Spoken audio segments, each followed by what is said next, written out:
আমার প্রিয় ও স্নেহের 2024 সালের নতুন বছরের নবম শ্রেণীর ছাত্রছাত্রী বন্ধুরা, আশা করি তোমার সবাই ভালো আছো। আজ আমরা যে বিষয়টি নিয়ে আলোচনা করব, নবম শ্রেণীর ফার্স্ট সামেটিভ অর্থাৎ প্রথম পর্যায়ক্রমিক মূল্যায়নের জীবনবিজ্ঞানের সিলেবাস, প্রশ্ন কাঠামো এবং নমুনা প্রশ্নপত্র নিয়ে। প্রথমে তোমরা সিলেবাসটি দেখে নাও কী কী বিষয় তোমাদের ফার্স্ট সামেটিভ অর্থাৎ প্রথম পর্যায়ক্রমিক মূল্যায়নে থাকবে। তোমাদের প্রথম পর্যায়ক্রমিক মূল্যায়নের ক্ষেত্রে ফুল মার্কস থাকবে 50, তার মধ্যে 40 নম্বরে তোমার লিখিত পরীক্ষা হবে আর 10 নম্বরে তোমাদের প্রজেক্ট জমা দিতে হবে। 40 নম্বরে যে লিখিত পরীক্ষা হবে তার সিলেবাসটা দেখে নাও কী কী বিষয় থাকবে। তোমার থাকবে জীবন ও তার বৈচিত্র্য, আর থাকবে জীবন সংগঠনের স্তর, অর্থাৎ প্রথম অধ্যায় এবং দ্বিতীয় অধ্যায় থেকে তোমাদের কিন্তু ফার্স্ট সামেটিভ অর্থাৎ প্রথম পর্যায়ক্রমিক মূল্যায়নের প্রশ্নপত্র হবে। এবার তোমরা নমুনা প্রশ্নপত্রটা দেখে নাও। দেখো, সরাসরি স্ক্রিনে কিন্তু তোমরা নবম শ্রেণীর ফার্স্ট সামেটিভ অর্থাৎ প্রথম পর্যায়ক্রমিক মূল্যায়নের জীবনবিজ্ঞানের কোশ্চেন পেপারটা দেখতে পাচ্ছ। ফুল মার্কস তোমাদের রয়েছে 40 আর সময় তোমাদের রয়েছে 1 ঘন্টা 30 মিনিট।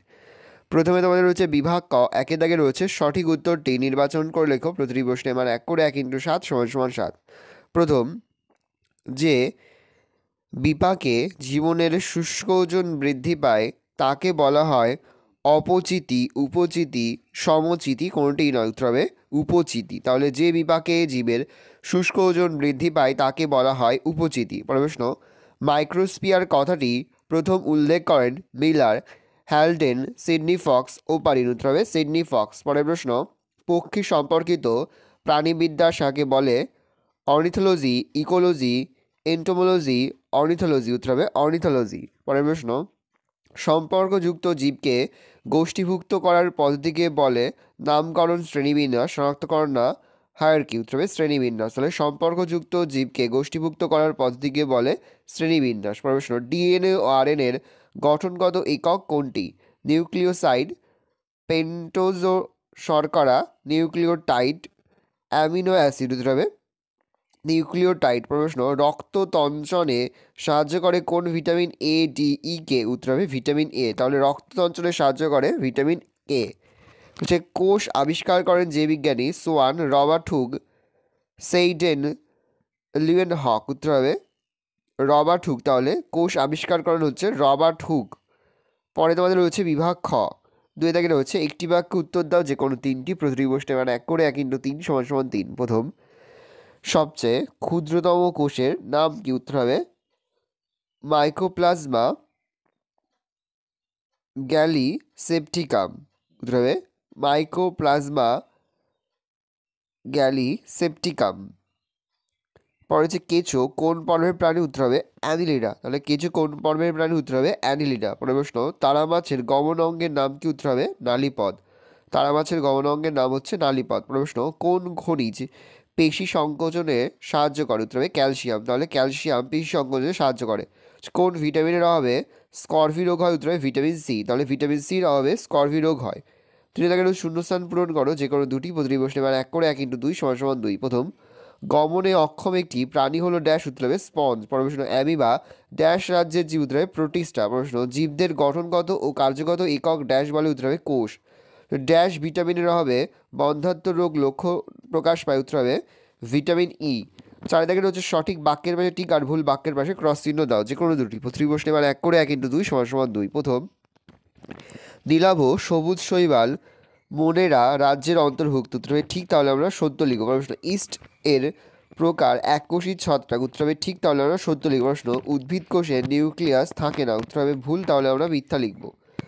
5 দাগে রয়েছে স্তম্ভ মেলাও। প্রশ্নের মান রয়েছে 1 করে 1 × 4 = 4। ক স্তম্ভে রয়েছে পৃথিবীতে বর্তমান জীব প্রজাতির সংখ্যা, মাইক্রোস্ফিয়ার, সরল প্রোটিন, অ্যামিনো অ্যাসিড। খ স্তম্ভে রয়েছে সব প্রজননশীল পেপটাইড বন্ধন, 30 মিলিয়ন অ্যালবুমিন। উত্তর হবে পৃথিবীতে বর্তমান জীব প্রজাতির সংখ্যা হচ্ছে 30 মিলিয়ন। মাইক্রোস্ফিয়ার হবে সব প্রজনন, সরল প্রোটিন হবে অ্যালবুমিন, আর অ্যামিনো অ্যাসিড হবে পেপটাইড বন্ধন। পরে তোমাদের হচ্ছে বিভাগ গ, 6 দাগের হচ্ছে সংক্ষিপ্ত উত্তর দাও যে কোনো 6টি। প্রতিটি প্রশ্নের মান 2 করে 2 × 6 = 12। প্রথম, মাইক্রোস্ফিয়ারের গুরুত্ব লেখো। প্রোটিনের দ্বারা গঠিত মাইক্রোস্ফিয়ারের গুরুত্ব হলো তারা দ্রাব্য অণু একত্রিত করে ও আকারে বৃদ্ধি পায়, এটিপি ব্যবহারে সক্ষম ও স্বপ্রজননশীল। একজন বিজ্ঞানী সিডনি ফক্স মাইক্রোস্ফিয়ারকে প্রাণ সৃষ্টির পূর্ব গঠন বলে চিহ্নিত করেন। পরের প্রশ্ন, জীব বৈচিত্র্যের হটস্পট বলতে কী বোঝো? বিজ্ঞানী নরম্যান মায়ার্সের মতে পৃথিবীর যে সকল স্থানে সর্বাধিক সংখ্যায় বিপদগ্রস্ত এন্ডেমিক প্রজাতি বাস করে সেই সকল অঞ্চলকে হটস্পট বলে। পৃথিবীতে 34টি হটস্পট রয়েছে, এর মধ্যে ভারতে রয়েছে 4টি, যেমন পূর্ব হিমালয়, পশ্চিমঘাট পর্বতমালা, সুন্দরল্যান্ড, আন্দামান নিকোবর দ্বীপপুঞ্জ ইত্যাদি। রয়েছে দ্বিপদ নামকরণের সুবিধা ও গুরুত্ব লেখো। দ্বিপদ নামকরণ স্বপ্রজননশীল, তাই পৃথিবীর সর্বত্র এই নামের দ্বারা যে কোনো জীবকে চিনে নেওয়া সম্ভব হয়। স্থানীয় নামকরণ সংক্রান্ত ভুল ভ্রান্তি দূর করতে দ্বিপদ নামকরণ সাহায্য করে। দ্বিপদ নামকরণ সরল, অর্থপূর্ণ ও তা অন্য জীবের ক্ষেত্রে পুনর্ব্যবহৃত হয় না, তাই তা বিজ্ঞানসম্মত। পরে হচ্ছে একবীজপত্রী উদ্ভিদ ও দ্বিবীজপত্রী উদ্ভিদের মিল কী কী? একবীজপত্রী উদ্ভিদ ও দ্বিবীজপত্রী উদ্ভিদের সাদৃশ্যগুলি হল: 1. উভয়েই সপুষ্পক উদ্ভিদ। 2. উভয়ের যৌনজনন ও নিষেক ঘটে। 3. উভয়ের বীজেই বীজপত্র থাকে। 4. উভয়েরই জাইলেম ও ফ্লোয়েম নামক সংবহন কলা থাকে। সে জীবদেহে জলের ভূমিকা উল্লেখ করো। 1. জল জীবদেহের প্রধান গঠনগত উপাদান হিসেবে কাজ করে। 2. কোষীয় বিপাক সংগঠনে জল একটি আবশ্যক উপাদান হিসেবে কাজ করে। 3. ব্যাপন, অভিস্রাবণ, বাষ্পমোচন, পরিবহন, রেচন, জনন ইত্যাদি জৈবনিক প্রক্রিয়ায় জল গুরুত্বপূর্ণ ভূমিকা পালন করে। পরে হচ্ছে ভিটামিন ডি এর কাজ কী? ভিটামিন ডি এর কাজগুলি হলো: অস্থির পুষ্টি ও বৃদ্ধিতে সাহায্য করা। 2. শিশুদের দাঁতের স্বাভাবিক গঠন বজায় রাখতে সাহায্য করা। 3. ক্ষুদ্রান্তে ক্যালসিয়াম ও ফসফরাস শোষণে সাহায্য করা। 4. রক্তে ক্যালসিয়ামের মাত্রা নিয়ন্ত্রণের মাধ্যমে প্যারাথাইরয়েড গ্রন্থির সক্রিয়তা নিয়ন্ত্রণ করা। পরে হচ্ছে লাইসোসোমকে আত্মঘাতী থলি বলে কেন? তো লিখবে সজীব কোষ কোনো কারণে ক্ষতিগ্রস্ত হলে সেটির কার্যক্ষমতা নষ্ট হয়। এই অবস্থায় সংশ্লিষ্ট কোষটির লাইসোসোম বিদীর্ণ হয় এবং লাইসোসোমে উপস্থিত আর্দ্র বিশ্লেষক উৎসেচক সমূহ নির্গত হয়ে সমস্ত কোষটিকে ধ্বংস করে। লাইসোসোম নিচে বিদীর্ণ হয়ে কোষটির ধ্বংসসাধন করে বলে একে আত্মঘাতী থলি বলা হয়।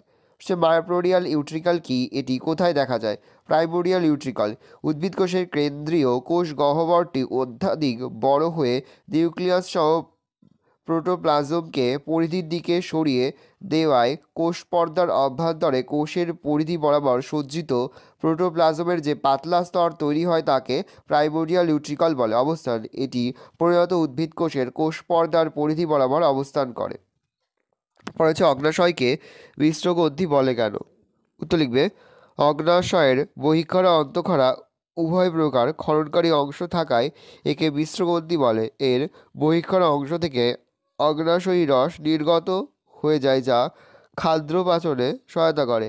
এর অন্তঃক্ষরা গ্রন্থি অংশ আইলেটস অব ল্যাঙ্গারহান্স থেকে ইনসুলিন, গ্লুকাগন প্রভৃতি হরমোন ক্ষরিত হয় যা রক্তে গ্লুকোজের মাত্রা নিয়ন্ত্রণে মুখ্য ভূমিকা পালন করে। পরে তোমাদের রয়েছে বিভাগ ঘ। 7-এর 1-এর দাগে রয়েছে কানাডা পর্বের প্রাণীদের শনাক্তকারী বৈশিষ্ট্য লেখো। তার সঙ্গে রয়েছে বিজ্ঞানসম্মত নাম সহ উদাহরণ দাও। 3+2 কানাডা পর্বের প্রাণীদের শনাক্তকারী বৈশিষ্ট্য। 1. এদের দেহে ভ্রূণ অবস্থায় অথবা সারা জীবন ধরে পৌষ্টিক নালীর পৃষ্ঠদেশ একটি নলাকার গঠন বা নোটকর থাকে, তবে মেরুদণ্ডী প্রাণীদের ক্ষেত্রে পূর্ণাঙ্গ অবস্থায় এই নোটকর মেরুদণ্ড দ্বারা প্রতিস্থাপিত হয়। 2. জীবনের কোনো একটি দশায় অথবা সারা জীবন ধরে এদের দেহে গলবিলীয় ফুলকা ছিদ্র বর্তমান। 3. এই পর্বের প্রাণীদের পৃষ্ঠদেশ দেহের দৈর্ঘ্য বরাবর ফাঁপা নলাকার স্নায়ুরজ্জু বা নার্ভ কর্ড থাকে। এদের রক্ত সংবহনতন্ত্রবদ্ধ প্রকৃতির। বিজ্ঞানসহ নাম সহ উদাহরণ: ল্যাম্প্রে, পেট্রো, মাইজন, ম্যারিনাস। মানুষ হোমো স্যাপিয়েন্স। অথবাদি রয়েছে হায়ারকি গঠন বলতে কী বোঝো? হায়ারকি পদ্ধতিতে শ্রেণীবিন্যাসের সুবিধা কী কী? হায়ারকির গঠন জীবগোষ্ঠীকে সব থেকে ছোট ধাপ থেকে ক্রমশ বড় ধাপে বা বড় থেকে ক্রমশ ছোট ধাপে বিন্যস্ত করার পদ্ধতিকে হায়ারকি বলে। এটি প্রাণীর বা উদ্ভিদের সর্বাপেক্ষা নিম্ন ধাপ থেকে সর্বাপেক্ষা ওপরের ধাপটিকে একসাথে হায়ারকির গঠন বলে। হায়ারকি পদ্ধতিতে শ্রেণীবিন্যাসের সুবিধা। হায়ারকি পদ্ধতিতে শ্রেণীবিন্যাসের সুবিধাগুলি হলো: 1. পারস্পরিক সম্পর্ক স্থাপন। এটি জীবের সঙ্গে অন্য জীবের পারস্পরিক সম্পর্ক নিয়ন্ত্রণে বা নির্ণয়ে এটি সহায়তা করে। 2. বৈশিষ্ট্য পর্যবেক্ষণ। কোনো জীবের শ্রেণীবিন্যাস করার আগে সকল ধাপের উল্লেখযোগ্য বৈশিষ্ট্যগুলি ভালো করে দেখা হয়। 3. ট্যাক্সন চিহ্নিতকরণ। এই পদ্ধতির সাহায্যে কোনো ট্যাক্সনকে সহজেই চিহ্নিত করা হয়। 4 অন্যান্য সুবিধা। এই পদ্ধতিতে শ্রেণীবিন্যাস করলে ওপরের ধাপ ও নিচের ধাপে একটি বৈশিষ্ট্যের পুনরাবৃত্তি ঘটে না। নিচের ধাপগুলিতে কেবলমাত্র অতিরিক্ত সাদৃশ্যপূর্ণ বৈশিষ্ট্য সংযোজন করা হয়। পর হচ্ছে নিউরন বা স্নায়ুকোষের পরিচ্ছন্ন চিত্র অঙ্কন করে নিম্নলিখিত অংশগুলি চিহ্নিত করো। নিউক্লিয়াস, ওয়ান কোষ, অ্যাকশন হিল, গ্র্যানভিয়ারের পর্ব। ভালো কি চিত্রটা দেখে নাও। এই চিত্রটি তোমাদের কিন্তু তোমাদের পরীক্ষাতে আঁকতে হবে। ভালো করে দেখে নাও।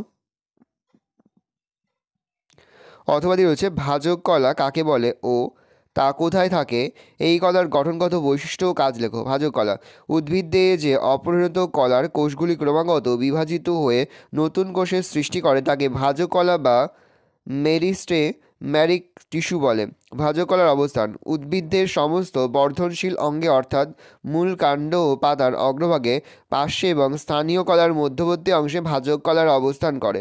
ভাজক কলার গঠনগত বৈশিষ্ট্য 1 ভাজক কলার ভাজ কলা কোষগুলির আকৃতিতে ছোট ও দৈর্ঘ্য প্রস্থের প্রায় সমান হয়। কোষগুলি সাধারণত গোলাকার, ডিম্বাকার ও ভুজাকার হয়। এই কলার কোষগুলির কোষপ্রাচীর সাধারণত পাতলা হয়। কোষের প্রোটোপ্লাজমে সুস্পষ্ট নিউক্লিয়াস সহ ঘন সাইটোপ্লাজম থাকে। কোষে সাধারণত কোষ গহ্বর অনুপস্থিত। 6 কোষগুলি ঘন সন্নিবিষ্টভাবে থাকায় সেগুলির মধ্যে কোনো কোষান্তররন্ধ্র থাকে না। ভাজক কলার কাজ 1 কোষ বিভাজনের মাধ্যমে কোষের সংখ্যার বৃদ্ধি ঘটিয়ে ভাজক কলা উদ্ভিদের বৃদ্ধি ঘটায় ও ক্ষয় পূরণে সাহায্য করে। ভাজক কলা পরিণত হয়ে স্থায়ী কলা সৃষ্টি করে। ভালো করে দেখে নাও। এই রয়েছে টোটাল তোমাদের ফার্স্ট সামারি অর্থাৎ প্রথম পর্যায়ক্রমিক মূল্যায়নের নবম শ্রেণীর জীবনবিজ্ঞানের কোশ্চেন পেপার। ভালো তোমরা কোশ্চেন পেপারটা দেখে নাও। আশা করি ভিডিওটা ভালো লেগেছে। ভিডিওটা ভালো লাগলে ভিডিও লাইক করতে ভুলবে না। আর আমার চ্যানেল নতুন হওয়া লাইক সাবস্ক্রাইব প্রেস করে পাশে বেল আইকন প্রেস করে যখন নতুন কোনো ভিডিও আপলোড করি সবার ফার্স্ট নোটিফিকেশন তোমরা পেয়ে যাও। আর এই ভিডিওটি তোমার বন্ধু বান্ধবী আত্মীয় স্বজন সবার মধ্যে কিন্তু অনেক শেয়ার করে দেবে যারা এবছর নবম শ্রেণীতে পড়ছে। আমরা কিন্তু ইতিমধ্যে নবম শ্রেণীর প্রতিটি বিষয়ের সিলেবাস, প্রশ্ন কাঠামো এবং নমুনা প্রশ্নপত্র কিন্তু আপলোড করে দিয়েছি। তোমরা যদি এখনও পর্যন্ত সেই ভিডিওগুলো না দেখে থাকো ভিডিওগুলো কিন্তু তাড়াতাড়ি দেখে নাও। তোমাদের সকলকে জানাই আগাম পরীক্ষার অনেক শুভেচ্ছা এবং অভিনন্দন। একেবারে ভিডিও শেষে স্ক্রিনে তোমরা একটা প্লেলিস্ট দেখতে পারবে, তার উপরে ক্লিক করলেই সমস্ত ভিডিওগুলোই কিন্তু তোমরা পর দেখে নিতে পারবে। আজ আমরা যে প্রশ্নোত্তরগুলি নিয়ে আলোচনা করলাম প্রতিটি প্রশ্নোত্তরই কিন্তু এবছরের পরীক্ষার জন্য খুবই গুরুত্বপূর্ণ। সেহেতু প্রতিটি প্রশ্নোত্তরই তোমাদের খাতায় লিখে তোমরা কিন্তু মুখস্থ করে ফেলবে।